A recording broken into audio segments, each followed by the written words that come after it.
So about the probability, you already know there a sample space. First important main thing is the sample space. If you are in the universe, now the whole universe is a sample space for the human beings.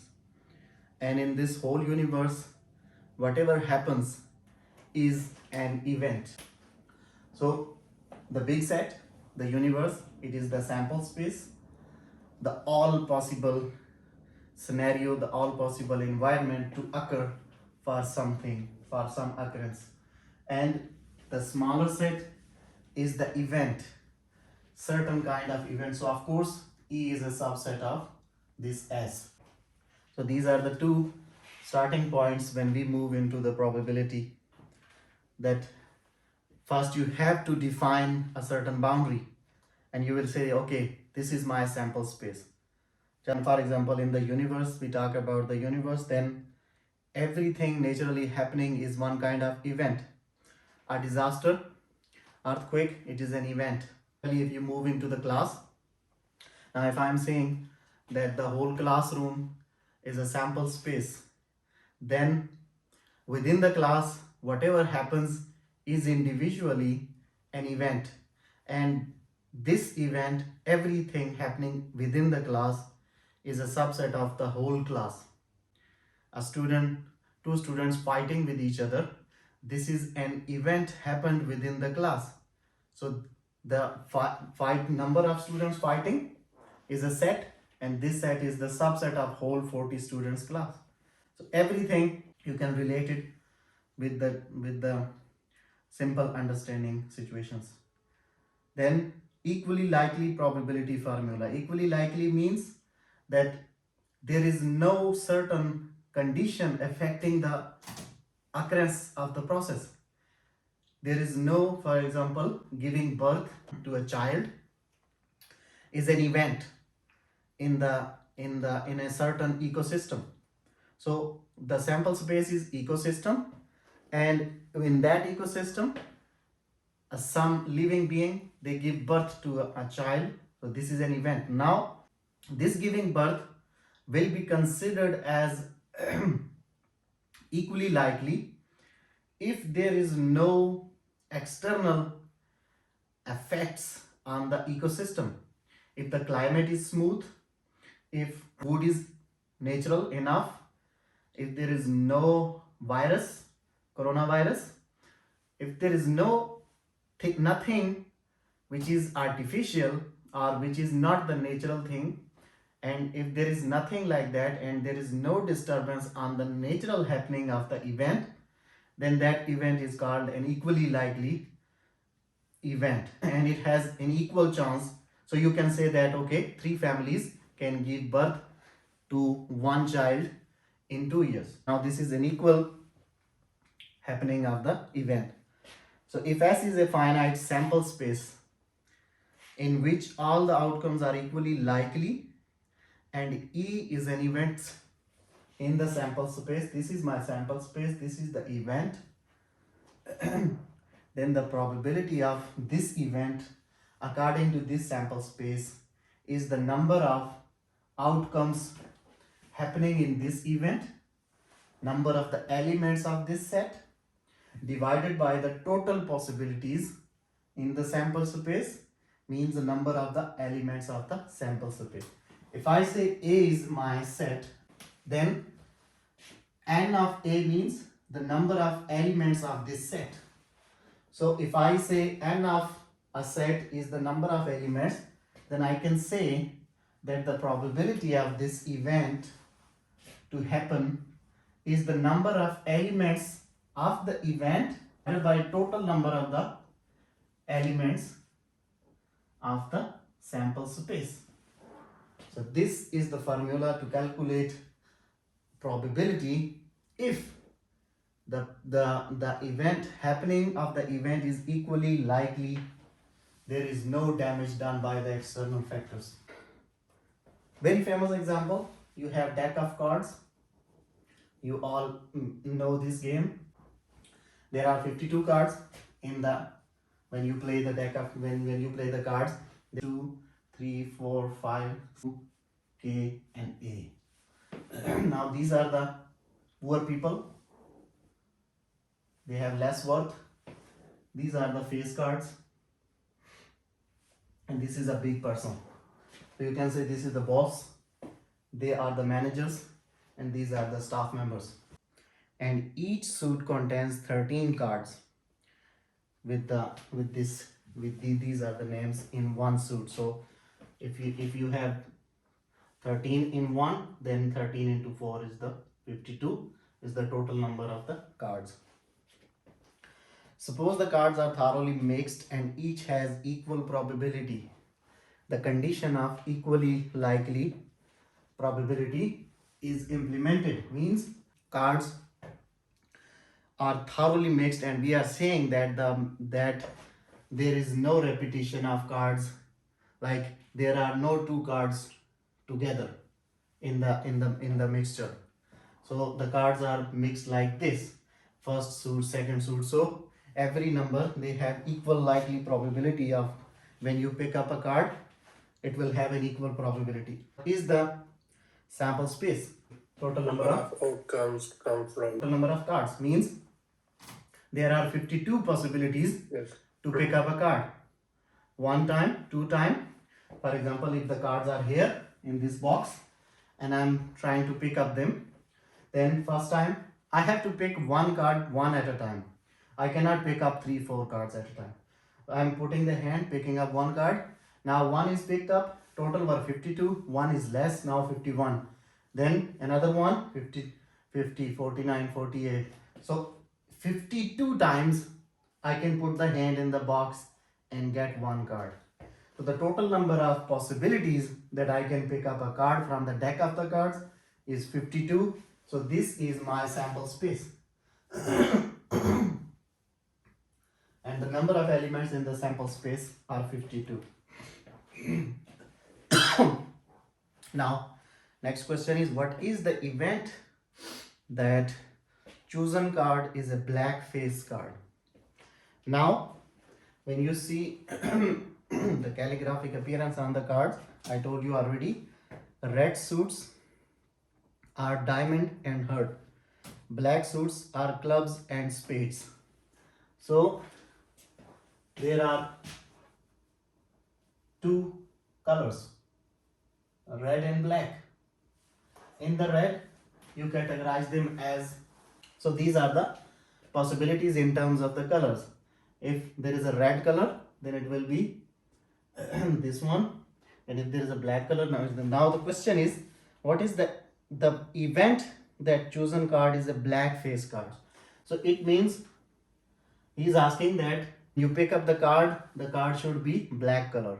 Now within the black color, how many possibilities are there? Black face card is only limited to this, so it means these are excluded for this event. If these are excluded for this event, what are the possibilities? Can these also be there? Okay, let me write it here. That what is the event that chosen card is black face card. So there are two things to check. One thing is it should be a face card. Yes. Other thing is it should be black. So it means first of all I have to exclude the red parts. Okay. Then I have to exclude the other cards other than face. So it means this excluded, this one excluded. So the only possibility is this. Means I have, and also I have these two possibilities, clubs and spades. So I have two suits according to this event. That is the club and the spades. Now within this, the club and the spades, I have further restriction that it should be a face card. So actually this whole was club, this whole was spade. So I actually had 26 cards. Now from those 26, he said remove this one and remove these ones. So For the club separately, I only have the option of what? J of the club, Q of the club, K of the club. Similarly, for the spades separately, I only have the possibility of J of the spades, Q of the spades, and K of the spades. So in total, I can make a union of these two sets. So my two total possibilities is the union of these two sets, that is JC, QC, KC, JS, QS, KS. So 1, 2, 3, 4, 5, 6. So it means if this is my, now this is the event. On the conditions I have checked. Now this is the event. So I can count the number of elements of the event. They are 6. So now N of E is 6. Third question is, what is the probability? So far, up to here, your second question is done. You only need to give the set of possible outcomes for this event. So this is the set, that's okay. The third question is, what is the probability that the chosen card is black face card? So for the probability formula, probability is number of elements in the E over number of elements in the whole sample space. So number of elements in the E are 6 and the number of elements of the whole sample space 52. So this is the probability for this event. Similarly, these questions can be manipulated many times. I can say, okay, what is the event that the chosen card is black? I skip the option of face. Then all these are also included event, but only the black ones, only these two. So you will have N of E will become 26 and then the probability will be 26 divided by 52. Or I can say what is the event that the chosen card is red, anything. So you have to understand that how to pick up. So actually the problem is, when we talk about the counting, the problem is not counting everything. What is this? This is counting. This is just, we are counting the things, The problem is not counting. We know counting from the elementary school. The problem is what to count. So when you understand that what the thing is to count, the rest of the thing is done. The rolling the die. So if you roll 2 die together, then how many options are there? Every face of the die has some numbers, and the number starts from 1, 2, 3, 4, 5 to 6. If this is for the first one, I'm saying this is A and this is B. Then for the A, I have these possibilities when I throw it on the ground. Similarly for B, I have these possibilities. Now when I throw them together and I want to know that what appears, then the probabilities are simply the cross product of these two sets. And when you do the cross product of the sets, it becomes ordered pairs: 1, 1, 1, 2, 1, 3, so on, and finally 6, 6. And how many total numbers will be there? 6 of this and 6 of this. You are doing the cross product. So total number of elements in this big set will be 36. So there are 36 possibilities what appears when you roll 2 dice together. And if I roll one dice, only one A, then what are the possibilities? What are the number of elements? 6. 6. So 2, 36. Yes. 3, increasing. What kind of questions can be asked in this? The questions can be asked that, okay, if I roll them together on the ground, what is the possibility that the two faces appeared? Let me say that when I roll the 2 die together, the two faces appeared. On the face of A, I see 3, and on the face of B, I see 2. So this is one event.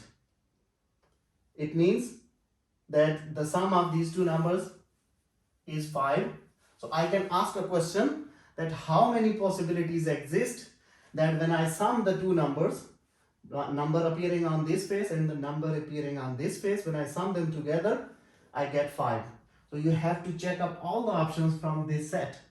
You can see if I am talking about the 5, then in this set you can see I had pairs like 1 4 and then 2 3 and then 3 2 and then 4 1. So these are the possible set of pairs. When I sum them, they can give me 5. So this is the event. I said, what is the possibility that I roll them together on the ground and the sum of the numbers appearing on the faces becomes 5. So this is the only possible case when this can become 5. Now, so you can see the number of elements in E is total 1, 2, 3, 4, right? And the total number of possibilities were 36. So it means the probability of this event is 4 divided by 36, right? Similarly, if you toss a coin, now equal likely probability is that the coin will go back to the ground, and there are only two options, either it will be a head or a tail.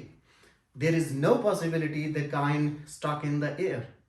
There is no possibility that the coin goes down on the ground, but it is stuck like vertical, no head, no tail. If I am saying that there is a certain possibility that when I toss the coin and the coin goes on the ground and it is stuck like this, no head, no tail, then this is not counted as equally likely probability. This is not a natural happening of the event. There must be a problem with the environment. There must be a problem on the ground. So there are some external conditions which are actually affecting the happening of the event. So whenever we say that there is an equally likely probability, it means no such disturbance created by the human life. Similarly, we say that a random person do this experiment.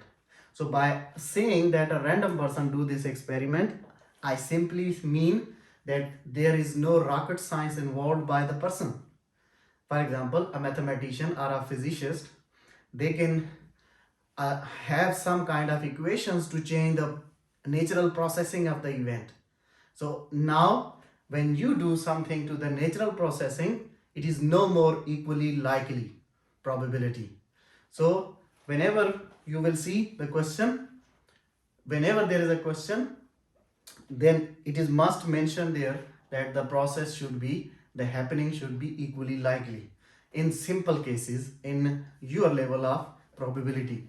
Of course, when we move further in the statistics, we also add up different things. We jump from equally likely to randomly likely to likely, not equally likely, many cases. But those are the advanced level things. For the first step, we always consider the natural process, which is for your course. So the one thing is mentioned that there is no external effect. So you can see it might have happened sometime when you toss a coin somewhere. If there is a mud on the ground, the coin is stuck. No head, no tail. This can happen. It happened with us as well. So it means that was not a natural happening. It was affected by some external factor. Now, if you see 5, 6, 7, 8, 9, 10, 11, 12. And if I ask you that count these numbers, now if you subtract 5 out of 12, simply you see that 12 minus 5 is 7. But if you count it 1, 2, 3, 4, 5, 6, 7, 8. Right? when you subtract Yes. 5 out of 12, the answer calculator will give you 7. But when you count them, it becomes 8. So actually, when you, here comes the concept of open interval, the concept of inclusive. So when you write, for example, I am writing an interval and I say this is 5 and 12, then the symbol shows that these points are not included. So when you use the round bracket, it means that boundary points are not included into the interval, and my interval starts after the number after 5. 5 is not loaded, any number after 5 will be the part of this interval. But when you write the same interval as this, it means 5 and 12 are also included within the interval. So here is the concept again, that 5 and 12 are inclusive. Now count how many numbers are these. So when there is a 5 and 12 inclusive, the numbers are actually 8 when you count them together. But when you subtract it on calculator, the command calculator have is that 12 is inclusive but 5 is not inclusive. So the calculator supposes that okay, 1 2 3 4 5 6 so on up to 12. When you give the command to the calculator, he assumes that okay, remove everything 5 and before that. So what does calculator assumes? He assumes that your interval is like this. That 12 is inclusive and 5 is exclusive. So that is the given command to the calculator. But when I ask you count them together, now this means both the endpoints are inclusive. So the counting is always done like this, but a difference has different formula. So what does this mean? If you go back, now go back to the same numbering.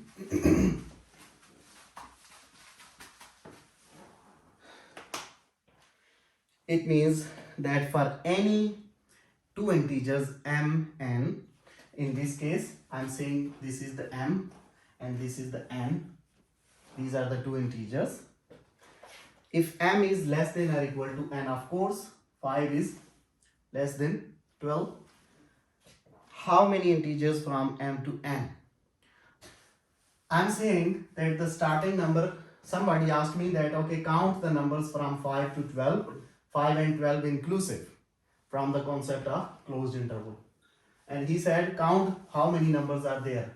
And he said that the numbers started from m and they are going up to n. Any integers. M is integer, n is integer. And specifically he said, okay, 5 is the starting number, so my m is 5, then 6, 7, 8, 9, 10, 11 and 12. And he said ending number is 12. So it means n is 12, final number, m is 5, the initial number. So you can keep in mind that m is 5, n is 12 for this sequence. Now, if this is my m, then I can write m equals to m plus 0. Can I write? No, sir, I understand this one, but the and Let's go. and It's okay, let's go. Let's go. So this Yes. is my first count. So when there was 0, I counted this number, whole number, as 1. Similarly, if this is m and I am talking about the integers, then the next integer will be m plus 1. So when m plus 0, I counted 1. When m plus 1, I count 2. The next integer will be m plus 2. I'll count it as 3. And I'm saying the final integer is n. Now this n, in general, I can write it as n equals to m plus n minus n. Both things are same. But I just want an expression in the form of m plus something, because I have a sequence m plus something. So I want something to be written in the form of m plus something. Whatever this thing is, I don't care. I want something m here and something added to this n. So if I write this n instead of this n, if I write it as m plus n minus m, so I can see the sequence is now going m plus something, m plus something, m plus something, m plus something. And I also saw the pattern that whatever something was added to the m, I added 1 into it and count it like this. 1, I counted 2, 2, I counted 3. So whatever is added to this m, I'll consider it, but I will add 1 more into it.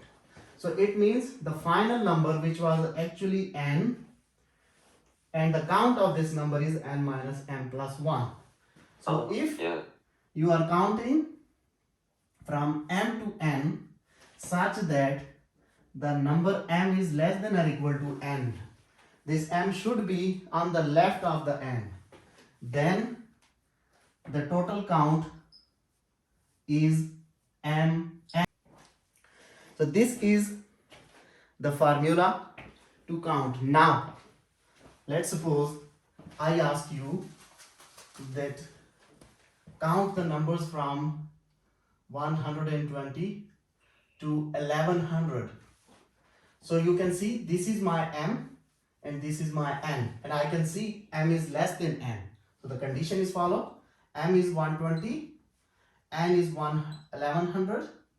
So the formula says that the total count of integers from m to n is n minus m plus 1. 1100, n is 1100 minus m is 120 plus 1, and you can calculate, that will be the answer. You already have these notes. How many 3 digits? How many 3 digits number from, of course, if for example, if a question is given to you, then 3 digits mean what? 3 digit numbers, integers mean what? Integers starting from up to 99, the integers are 2 digits. So obviously this is the first 3 digit integer, and from here up to 999, this is the last 3 digit integer. After this, the next integer is 10,000, and this has how many digits? Oh, sorry, 1000, and it has how many digits? 4. So this is not included. How many 3 digit integers? So specifically, maybe the examiner may not give you the numbers from where to where. This has the meaning 3 digits integers. So when it is written that how many 3 digits integer, now your mind clicks and it says, okay, from 100 to 999. This is not always given to you. This statement is enough. Now you are logical enough after studying the discrete mathematics, you can know that, okay, yes, this means this.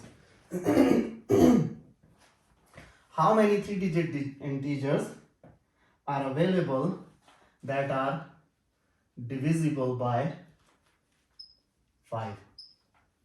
So this question, and I'm saying that this is not written. So now you can clearly get the meaning of this question.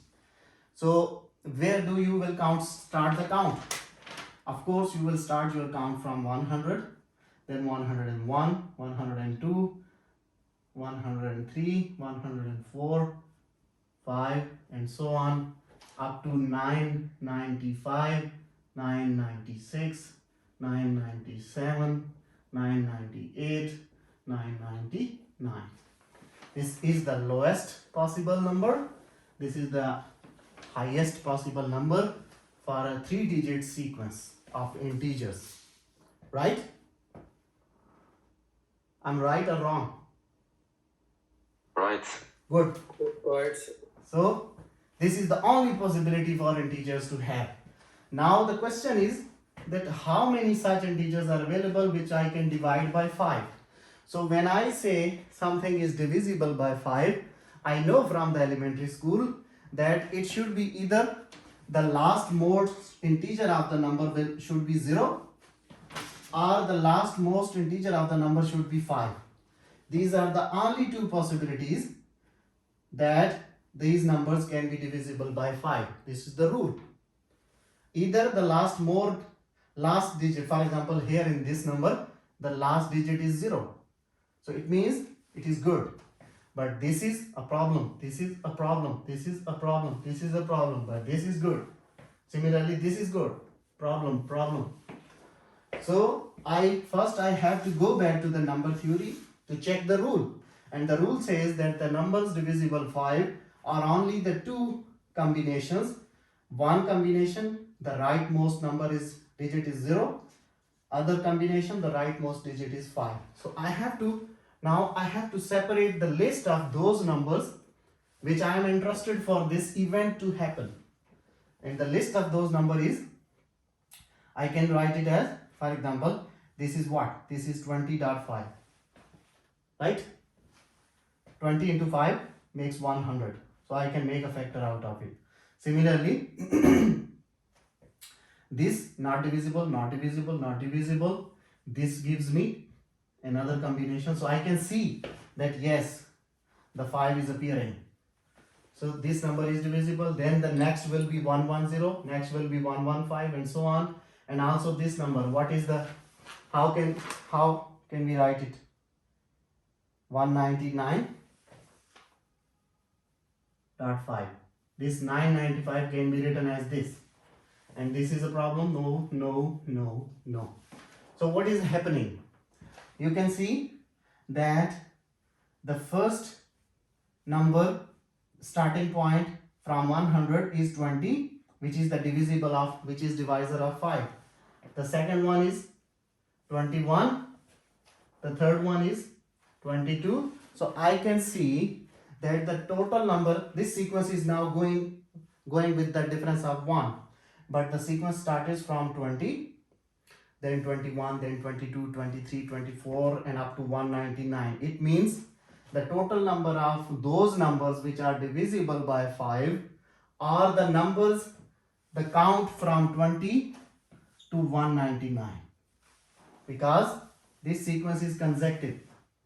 So if I can count this, then I can say that okay, the total number of numbers which are divisible by 5 in this whole sequence are actually this amount of numbers. But the starting point is 20. If I say this is my m and this is my n, so I can see that m is less than or equal to n. Condition is true. So I can use the previous formula and I can say that the total count of numbers divisible by 5 is, what was the formula? N minus m plus n minus m plus 1. That is 199 minus 20 plus 1. That is 180. So there are 180 numbers in all the 3-digit integers which are divisible by 5. So this is the number of elements happening in this event which was asked. Now, how many are the total numbers? That will be the sample space. What is the sample space? The sample space is total number, total possibilities. So from 100 to 999, that is the total sample space. And out of this sample space, the event of this thing is 180. So to calculate the total numbers, again you can use the same formula and you can give me the answer. What is the number of the total sample space? 999 minus 100 plus 1. What is the answer? plus 900. 900. Yes. So this is the total possibilities without this condition. After implementing this condition, this is the total possibilities. So what is the probability of this event? If this is my E, then what is P of E? Can you give me the answer? No. 180 over 900. Yes. So P of E is the number of possibilities happening in the event divided by number of the total possibilities. 180 divided by 900, and the answer you can calculate. So this is the probability of 3-digit numbers divisible by 5 to appear within this range, the 3-digit numbers range. 181/5. Yes. So you can see from here that after every one, out of every 5 numbers, there is one possibility. So that is why you say 1 of 5. Means out of every 5 numbers, there is one number which is divisible by 5. Similar example is if in the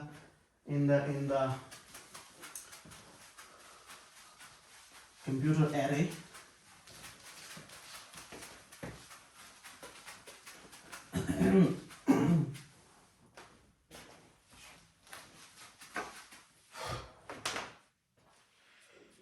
if you have an n-dimensional array in the computer like this, A1, A2, and so on up to AN. Now, of course, this if this goes to n, then it is n-dimensional array, and maybe you guys already know because you are working in the computer. And now, if I cut this, I say there in between, in the whole this array, there in between there is a number AM, and I cut it from there to there and there to there. So what is this new sequence is now? The sequence now goes from here to AM. This is the first sequence, and the second is the array, and the second will now start after this. Means AM is already included in the previous, so the next one will be AM plus 1, AM plus 2, up to the final number. Right? Can I write this into these two parts? Yes. Good. Yes. Now, the question is, how many elements each array have? How many in this and how many in this? You can see that the count, okay, let me remove this now for the question. The question is how many elements in both of them have. So this is the first one. You can see the count starts 1, the subscript is 1. This is 2, the subscript is 2. This is m, also the count is m.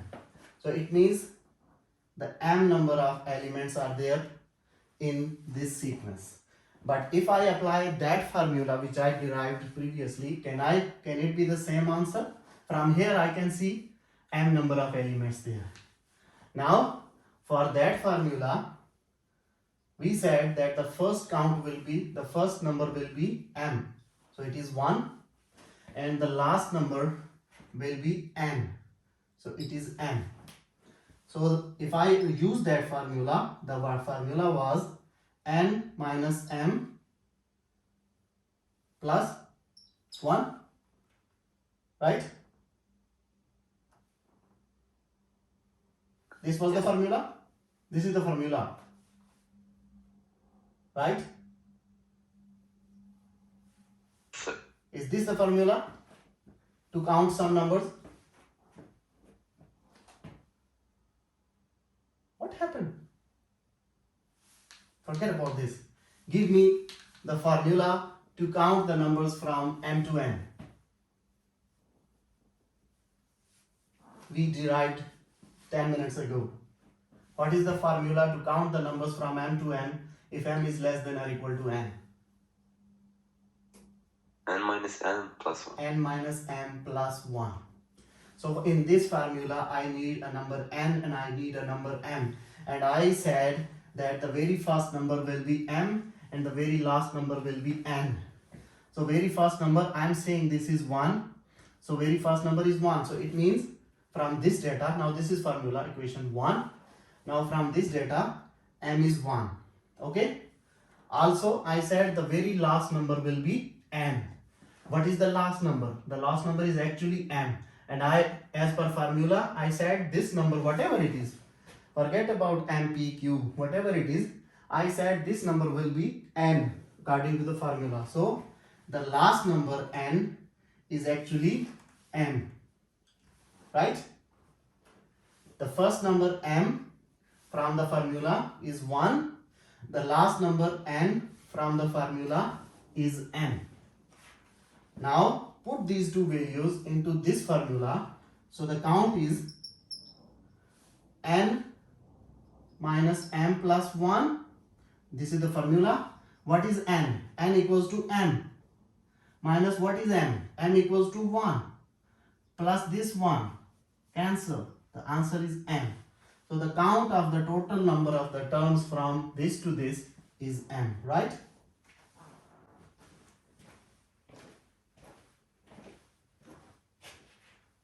If you are not able to write this thing after studying whole discrete mathematics, if you are not able to understand this, then I think you are in a problem. Then I think you are in a serious problem.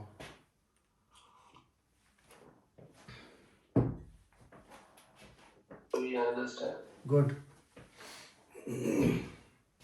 Now, this was the first part of the array which we cut from 1 to m. Now the second part of the array started from m plus 1 and m plus 2 and so on goes up to an. Again, applying the same formula. The formula is formula to count the integers from this to this. So I'm saying this, the first one is m and the last is the n. So for according to the formula is n minus m plus 1. This is the formula. But for this formula, I need these two values. When into this relationship, if I go for the m, the first one should be m. So what is m? M is actually m plus 1, right? This m of the formula. And it says that the very first number will be considered as m. So very first number is what? M plus 1. So my m is this m and this m, don't mix them up. This m is formula m. This m plus 1 is the count which is starting from here. So the first number m is m plus 1 and the last number n according to the formula is what? N. Now put these values into this formula, then the count is n is what? N is n minus m is what? M is m plus 1 plus 1. So it is n minus m minus 1 plus 1. These two cancel. So n minus n means the number of elements of the first array, subtract them, the rest of the elements are these. What does this mean? It means that the number of elements in the second array is equal to the number of elements minus the number of elements of the first array when we cut the array into two equal parts. With the visible eye, you know that if you cut down something from starting from 1, 2, 3, 4 up to m and then m plus 1 and so on up to n. With the naked eye, you know that from here to here, what is the total number? M. And from here to here, what is the total number? It is this number minus this whole thing. Go back. The number n is even. What is the probability? What is the probability that a randomly chosen element has even subscript? You already have these notes. I don't know whether you read or not.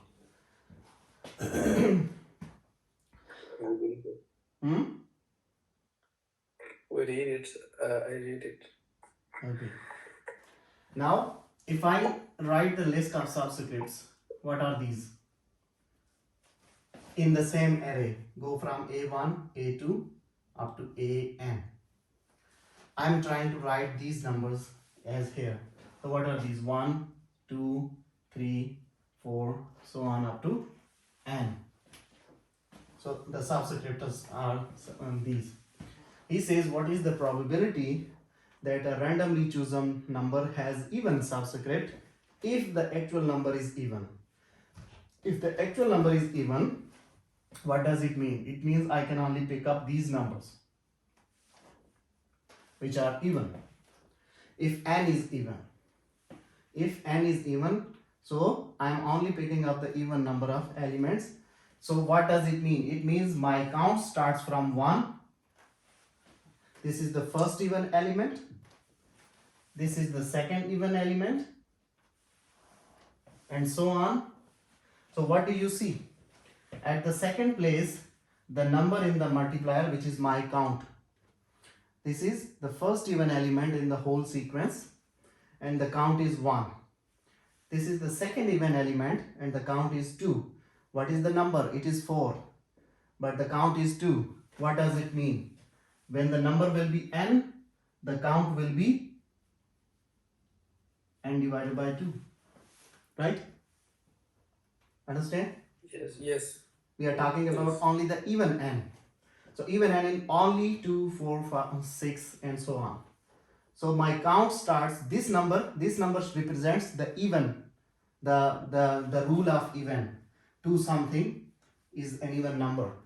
So this 2 means the even, and this 1 is representing the count. So again 4 can be written as 2.2, but this is the second even. 6 can be written as 2.3, the third even. Similarly, n can be written as 2 dot, because checking this sequence, checking this pattern, I can write n. You cannot write n if you don't know about these things. You cannot directly write this n, because from here you see, when it is 2, the second number, which is my count, is actually 2 divided by 2. This is what? 1 is what? It is 2 into 2 divided by 2. Similarly, 2 is what? 2 into 4 divided by 2. Then 2 into 8, 6 divided by 2. And so on. So final will be 2 into whatever the number is divided by 2. So this is the total number of possibilities for the randomly picked up element to be even. So the number of outcomes in this event is n divided by 2, and the total number of outcomes are what? The total elements of the space are what? Even N. So what is the probability of this event? Is n of e divided by n of s, that is n divided by 2 whole divided by n. After every two numbers you have one even. Out of every two numbers you have one even, and you can see it here logically. 1, when you move to second, oh, this is even. 3, 4 even. So out of every two numbers there is one possibility of having an even number.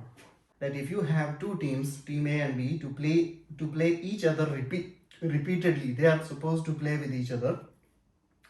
The tournament will finish if there are two conditions. If any one of this condition happens, the tournament will finish. First condition is if any team wins 2 consecutive games. Second condition is that if any team wins 3 matches total, as a total. Do you understand? If some team wins, for example, this is team A, now he wins a match. I'm saying this is A. This was the initial happening, okay? This is there are two teams, A plus B, they are playing a match. They won this match, and then now the team A from here, they won this match and they moved to this point. Now again, both the teams are going ahead because the matches will be consecutively played between them. But at this point, I'm saying the A wins. And again at this point, A wins. So what does this mean? What happened actually? There was first match, there was a win for A, then again win for A. So it means this team A has won the tournament because 2 consecutive wins. So this is the first condition. Or second condition is that in total, let's suppose there was a match at this point, team A wins. Okay, that's fine. Again, there is a match between A and B, but the team B wins. Now the consecutive thing is dropped. This one win by A and this one win by B. Now again there is a match between A and B. The matches will always occur between A and B. Again there is a match between A and B, but this time again A wins. Okay, now what happened? So far A has won this first match and the second match. So still the tournament will continue. Again there will be a match between A and B. Now at this point, again if B wins, the still tournament will continue. But if A wins, then what will happen? A has 1, 2 and 3 wins in a total. So the rule is that either if any team wins the match, wins 2 consecutive match. So in the first case, if this kind of situation happens, then the tournament will finish here. The team A will be declared as the winner of the tournament. Or if a team wins 3 matches in total, then the tournament will finish. So we can see that team A win a first match here, but the consecutiveness dropped here because this team B wins here. But again from here team A wins, and again from here team A wins. So we see that in total team A has won 3 matches. So it means team A will be declared as the winner of the tournament and the tournament will finish there. If this not happens and if the tree goes like this, then again there will be a match and this thing will decide the tournament. Similar things can be created. So the question is that the scenario is like this. Do you understand this scenario and the conditions?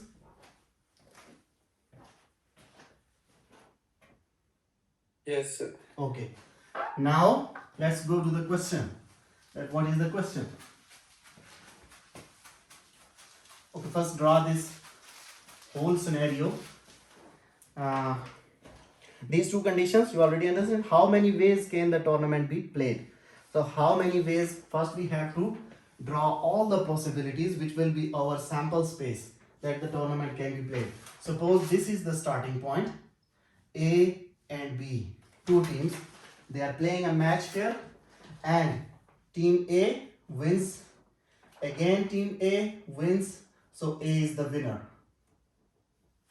Or at this point the consecutivity is dropped, team B wins, and but after this A wins and again A wins, so A is the winner. By that, keeping all those rules, you can check if the rules are violated, tell me. Similarly, at this point, if the consecutivity drops and B wins, then again A wins, then A is the winner. Or from here, if B wins, then B is the winner.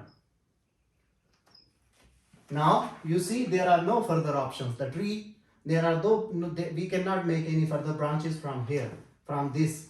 But from here, we still have one option. That we made a branch that A wins. But what if happens if at this point B wins again? Then if B wins again, then you can see 2 consecutive games for B. So according to the rule, B is the winner of the tournament. So all the branches for this possibility, when the winning point started from the win of A, all the points are exceeded. Now, go back to the start and see, this tree was built when we said that if the first match is won by A. Now, what if the first match is won by B? If the first match is won by B, the similar tree will be generated by B and it will go like A, and A wins. Similarly, if this is B, then 2 consecutive wins for B, so B wins. Similarly, yeah, this point, we have this node. So from this node here, if B wins, then the consecutivity is dropped. Then again, it will go here B, so the B wins, the branch is concluded, but this node still can give us an option that A wins. If the A wins, and after this B wins, then as a total B wins because B is winning the 3 total matches. And similarly, from here, if A wins, then as a total A will win the tournament. If this, now you can see all the branches are closed. There is no further option. You cannot make any further branch because the tournament is declared end here. Why it ended here? Let us have a look at it again. We said that this is the first match between A and B, and the condition is that all the matches will be played between A and B, but we will finish the tournament if either any one of them wins 2 consecutive matches or any team wins 3 matches in total. From this, A wins. This is first win for A, this is second win for A according to rule 1. Consecutive wins, 2 consecutive wins. So according to rule 1, A wins. The rule 2 is that 3 matches in total. Now, from here to here, A wins, but this B wins, and again B wins. So 1, 2, 2 consecutive matches. So the rule 1 declares B wins. Similarly, from B to A, again A, 2 consecutive wins for A wins. But here consecutivity broken, B. So you can check all these things. The question is, how many ways the tournament can be played? So these are the only possible ways the tournament be played under this condition, this happening. Assuming equally likely situation, what is the probability that 5 games are needed to conclude the tournament? Means he want to say that what can be the possibility that at least 5 games should be played in the tournament. For example, if you look at this happening, what do you see? The tournament finishes only after the 3 games. So he says, no, I don't want this kind of tournament. I want that at least 5 games should be played in the tournament, then tournament should finish. So what can be? Now, first I have to list all the possibilities, and that will be my sample space. So what are the total possibilities? If this is first one, AA, then, okay, this one is written, then AB. We have to stop when the tournament finishes. So you have to list the possibilities up to that final branch. First one, tournament finishes here, this is AA. Second one, here, here, here, here. So it is A, B, A, right? Am I right? Then A, B, A, B, A.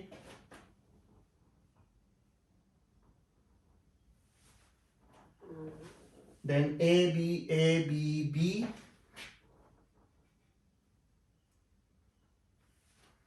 Then A, B, B. Right? A, B, A, B, B. We have written here. A, B, B. Okay, tell me the next one. Start from here.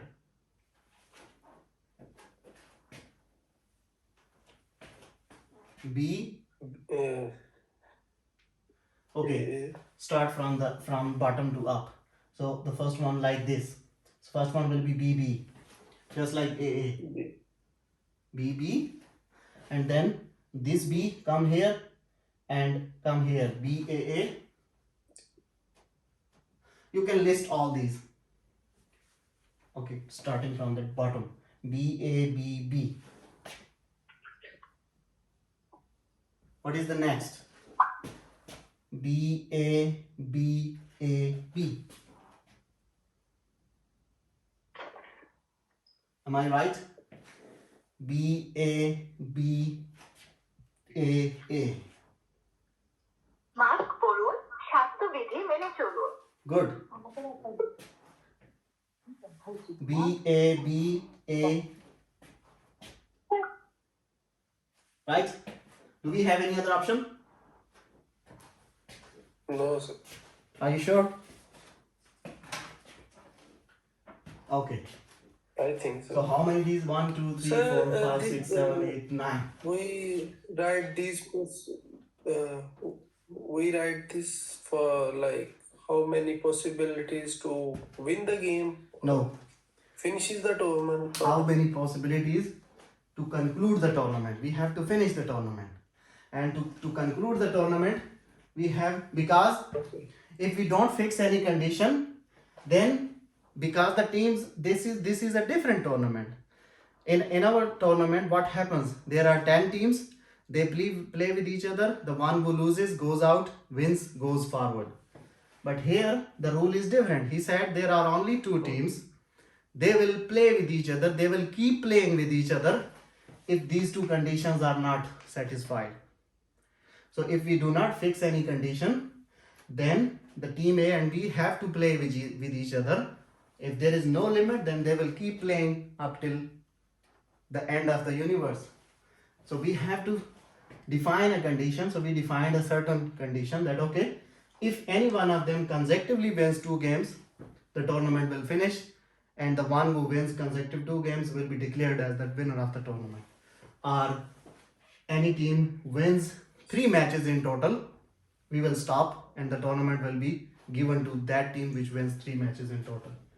So we have generated all the branches, all the possible branches, and there is no further possibility because every branch, the tournament A wins means the tournament is concluded here. Concluded, no further branch. If there is no further node available, all these nodes are taken. This is closed because something wins. This is closed. By the conditions, Then you cannot go. These closed because of these 2 conditions. sir, by the conditions, we can only play the 5 matches. No, right? no, no. In the 5 matches, that is a second question. The first question is draw all the possibilities. That is the sample space according to these 2 rules. That is the first question. That draw all the possible branches according to this rule. So this is the only possibility for the teams to play games according to this rule. Now the second question is, the part 2 is that what is the probability that a tournament finishes after playing 5 matches? Means, for example, look at the first scenario. The tournament finished after playing 3 matches. 1, 2, 3. Why? Because A win 2 matches consecutively according to the rule. The guy is not interested this kind of tournament. He says, no, we should at least play 5 and then tournament should finish. So now this whole tree you can see now in this set, and you can see that all the possibilities I have listed in terms of the elements of the set. So all this scenario is listed there. So you don't need this tree anymore. Now let me tell you, what does this mean? It means the tournament ended after 2 matches played from the start. It means 4 matches played and the tournament finished. It means 1, 2, 3, 4, 5 matches played. So this is good one for us for the second question.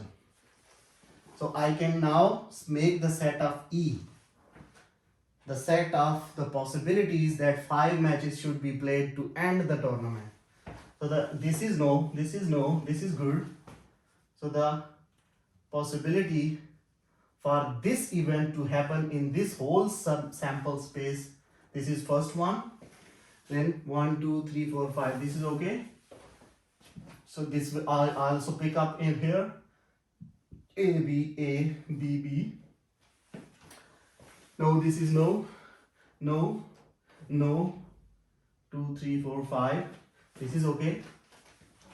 B, A, B, A, B. 1, 2, 3, 4, 5. This is okay. B, A, B, A, A. And one element we have missed writing from there. There should be actually 10 elements. So, from the tree. What is the next page? Anyways, that element is not a five number element. You can recheck. So this is the only possibilities that the tournament will finish after playing 5 games. This is BA. Yeah, that is not. So we are not interested into it. Whatever it is, it's BA or whatever that is, because this is less than 5. So we don't care. This is the only possibility. In this set, the number of elements should be 10 according to the tree. Now in this set, I have only 4 elements. So n of e is 4. Do you understand why I am writing these numbers here? Because every single thing means one match. This A means one match was played and this team won that match. Another match was played, this team won. Another match was played, this team won. Another played, this team won. Another played, this team won. Now in this whole scenario, you can also see that if there is 2 consecutive win, the tournament concluded. If there is 2 consecutive win, the tournament concluded. Or in total, if any team wins 3, the tournament concluded. If any team wins 3, the tournament concluded. Also, you can check this happening there as well. This is 2 consecutive, the tournament concluded. 2 consecutive, you can see 1, 2, 3 total matches, tournament concluded. 2 consecutive, 2 consecutive, 2 consecutive, then total 3 for B, then 2 consecutive. So the rule is followed. This should not be BA. This will be something different. There should be 3 elements. I don't know. You can check. So this event is only these elements. So the question was, what is the probability that the tournament concludes after 5 games? So the probability of this event is the number of elements in the event divided by the total number of elements to happen in the whole tree, and that was 10. Understand? Yes, sir. Suppose what? Suppose you are in a workplace and you are trying to install computers. There are 4 input output units, A, B, C, D, and 3 CPU, central processing unit. Means there are 4 you can say monitors, display, and 3 CPU. As you want to connect them together, then any computer can be connected with any printer. So this is an equally likely probability. There is no fixed condition that A should be connected with A or A should be connected with B. So the condition is that rule is that A, B, C, D can be paired with any of the X, Y, Z. So he says that there are 4 computers and there are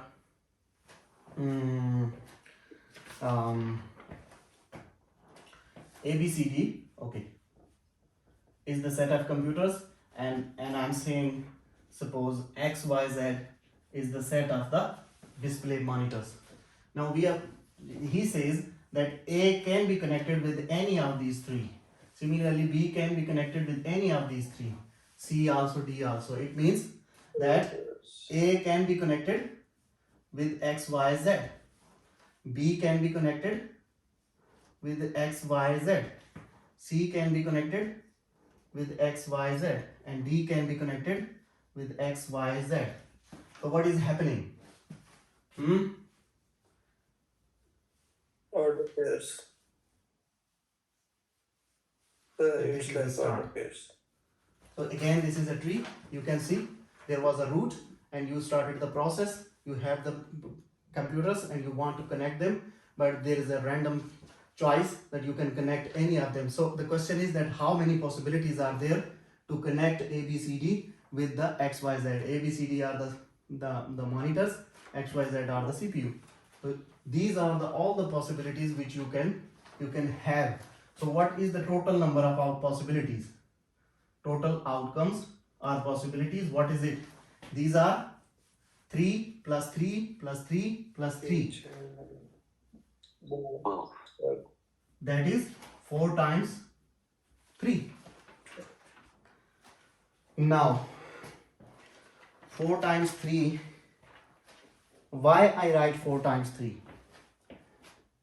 I write 4 times 3 because 4 is the number of elements of the first option and 3 is the number of the elements of the second option. So it means if I have similar kind of things, then I simply need to multiply them and that will be the possibility for me to have. So if I have 5, 10, so you can simply multiply them and that is the number of possibility. So in mathematical form, this same rule can be written as on the pages you have already. If an operation consists of k steps, the first step can be performed in n ways, the second n1 ways. If I say this is n1 way, okay, this whole step is my n1 process. Similarly, this whole process I am saying this is n2 process. This whole is n3 process. This whole is n4 process. Then the total number of outcomes is actually the count. This is n1, okay, n2, n3, n4. So you can see 1, 2, 3, 4. The count is 4 and the possibilities, whatever their values will be, they will be multiplied together. So in general, the rule is that whatever number of options you have, you can multiply them together, and the multiplication rule says that you always have, if you have k ways, then you always have the option n2, n3, nk times possibilities. You can see here the output possibilities were 3, so you had 4 times 3 possibilities. So if you have k ways, then it is n times k possibilities. Simple basic thing is here and the math is written on the pages. You don't need to much worry about it. If you go back to the pins, number of personal identification numbers, usually on the ATM card or wherever you go, but how they give you a pin, how many digits? 4. 4. You always have 4 digits and these digits can be from the 26 alphabets and the 0, 1, 2 up to 9 numbers. How many these numbers are? 10 and these are 26. So the total 36. From this pool of 36, you can select. Now the pen has 4 digits. It can be an alphabet, it can be number, anything. And there is no restriction in a pen that, for example, your pen can be 2, 2, 4, 1. Now what happened? 2 is repeated 2 times. Or it can be 2, BB, 1. B is repeated 2 times. So there is no restriction that you cannot repeat the numbers.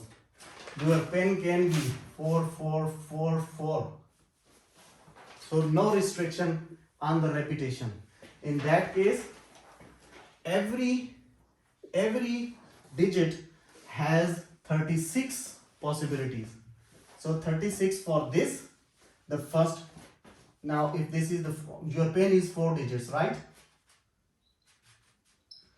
Now I am saying this is the first digit, this is the second digit, this is the third digit, this is the fourth digit. For the first digit, you are picking up the things from the pool of 36, so you have 36 choices. For the second digit, again 36 choices. 36 choices. 36 choices, right? So how many possibilities you have in total to make a PIN, a pin code for anything? So of course, that is according to the multiplication rule. This into this into this into this, 36, 36, 36, 36. Multiply this together, whatever the number is, you have that number of total pins formulated by using this pool of the data according to this rule that repetition can be allowed, right? Yes, sir. So it means it is 36 raised to the power 4. This is the total possibilities, and this is the count. So the possibilities raised to the power count.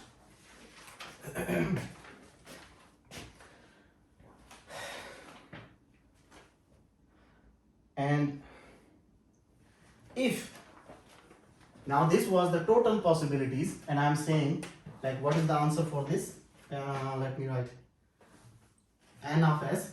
If I say this is the total sample space, then the total answer or total possibilities is 1679616.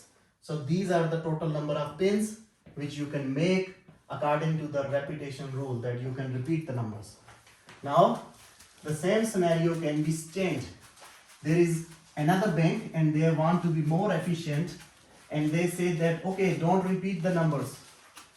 You are not allowed to repeat one number in a single pin. So in total you had 36 possibilities. The pin is still 4-digit pin. This is the first, second, third, 4 digits of the pin.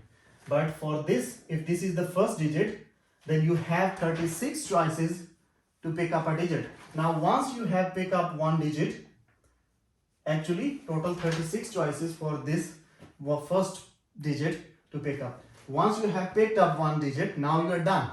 One digit you have already picked up, then it means, and you are not allowed to repeat. The rule is no repetition of the numbers. So you are not allowed to repeat the number which you already used for this digit. So it means that digit is gone. The left of the pool for the second digit is now 35. Similarly, 2 digits are gone out of this 36. So the rest of the pool is 34 for this now third digit. Again, 3 digits are gone. So here it is 33. So there is a difference. If repetition is allowed, 36 possibilities every time, whether it is 100. If repetition is not allowed, every time one digit goes out, you are not allowed to repeat that one. So in this case, the total possibilities will become 36, 35, 34, 33. And the answer for this is, okay, this is one event. The total sample space is this. This is the total possibilities. But I'm saying I make an event. An event has this condition that no repetition is allowed. So this event has this number of outcomes. And what are these outcomes? This is 1413720. So this is this. Now if I ask you what is the probability that when I make one pin, there is no repetition of the digits, then you can give me the probability of this event is actually the total number of elements in this event, 1413720, divided by total number of elements without this condition. That was my total sample space, this number, divided by 1679616. So this, whatever the answer is, this is the probability that no repetition is done when we made a pin. If the repetition is allowed, this is the total probability of making the pin. If there is no repetition, this is the probability of making the pin, the ratio. Okay? Okay.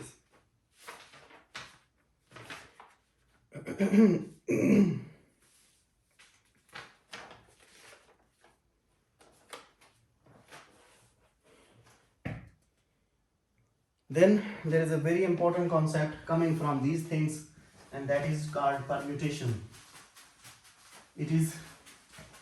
Permutation is different possible arrangements of numbers. For example, if I have three numbers in a set A, B, C, and I ask you that combine them together and make the possible combinations. So first thing is that ABC. Okay, this is good. Now what can be a different combination? Now this one is already made, so what can else another combination? That can be ACB, ABA, whatever these things. You can make possibilities. Oh no, sorry, there should be no repetition, so it cannot be ABA, right? The number should not be repeated. ABC, okay, ACB, okay, then BAC. You can make the total number of possibilities you can make out of this without repetition. No number should be repeated according to the same previous concept. Then the total number of possibilities are 6. What does it mean? 6 can be written as 3 factorial. We will do it.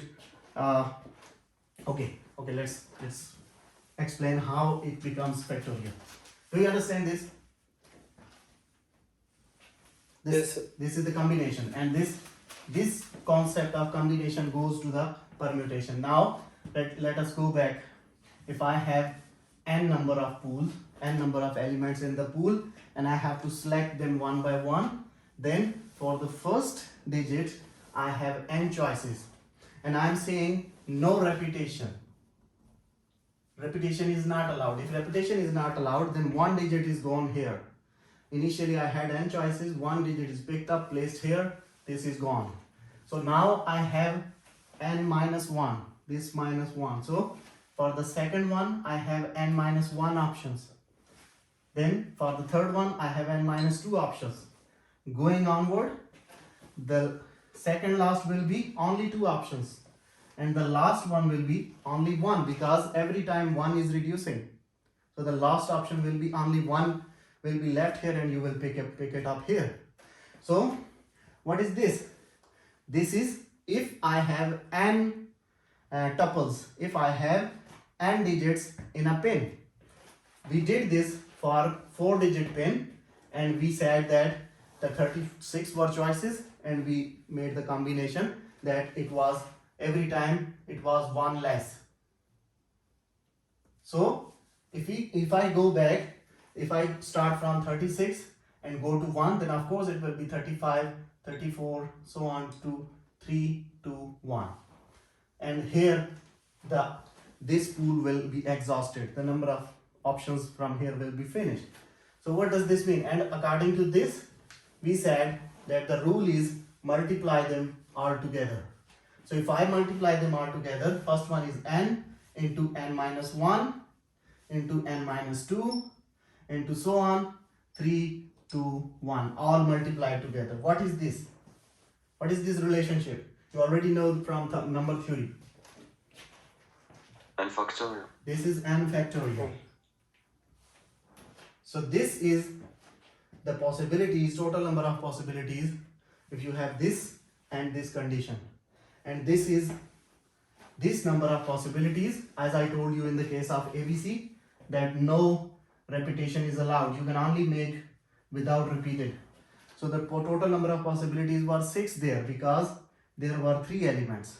So if you have n elements, n factorial. If you have 3 elements, 3 factorial. If you have 7 elements, 7 factorial.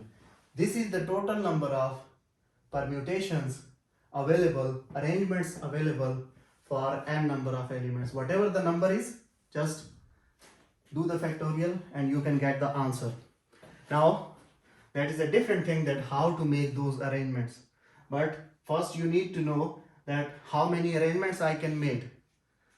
So when you know that okay, I can make 10 arrangements, then you have in something in mind that okay, I have to make 10 arrangements, so you can check and do them. But the rule is always that you cannot repeat any number.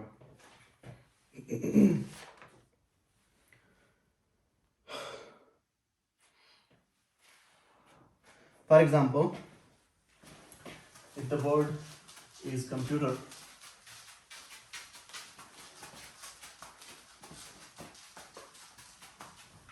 we have a word computer, and I'm saying that give me how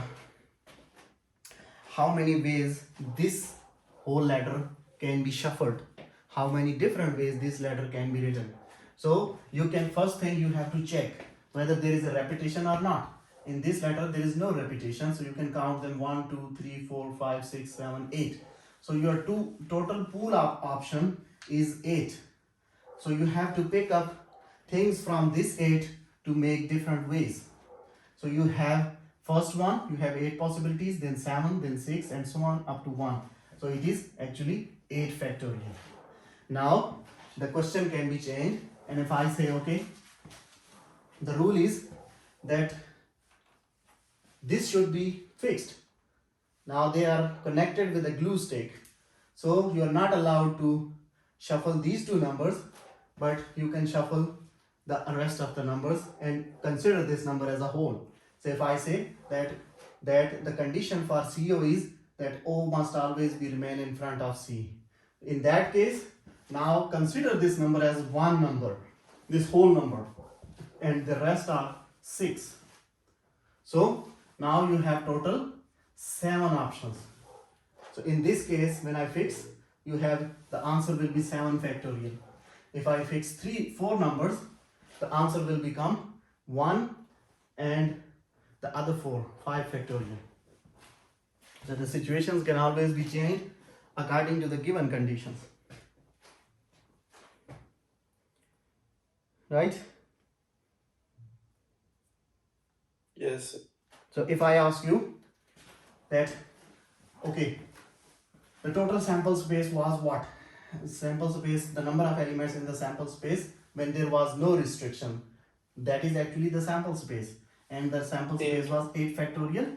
And if I say, okay, if I make an event, when we make some conditions, it means we are making an event out of the total sample space.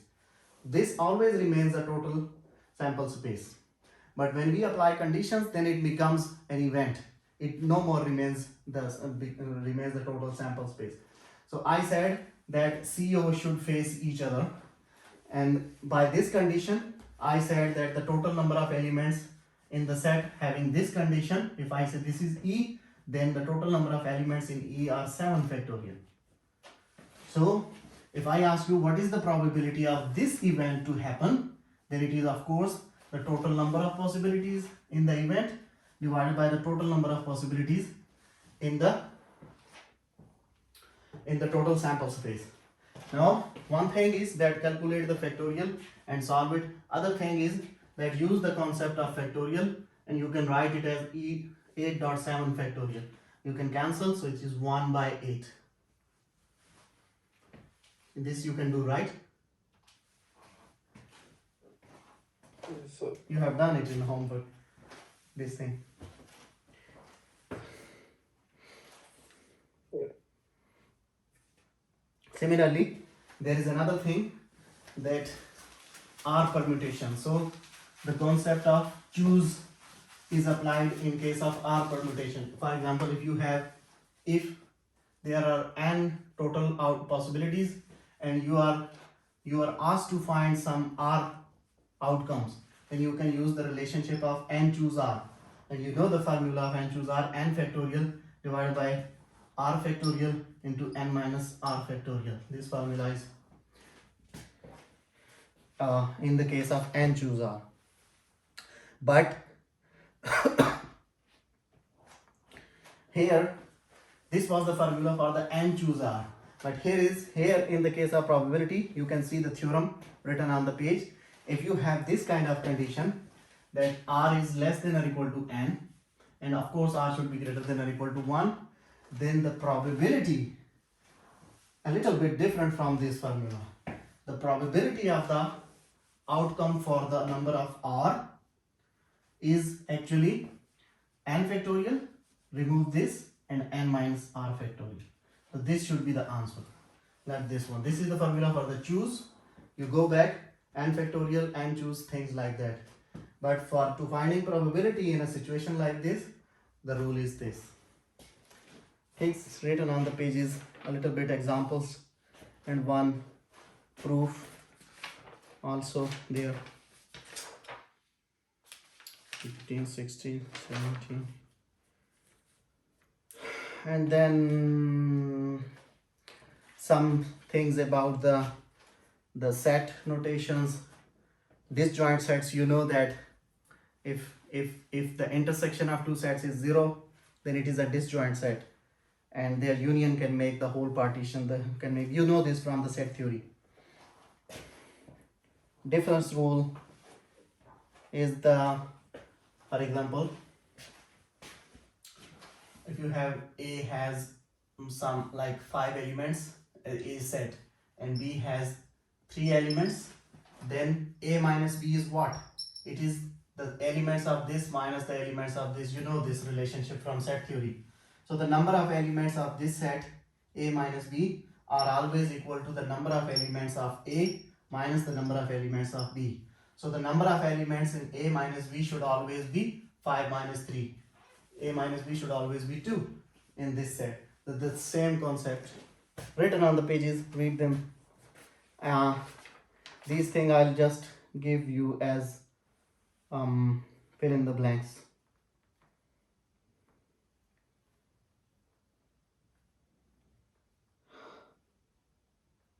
Okay,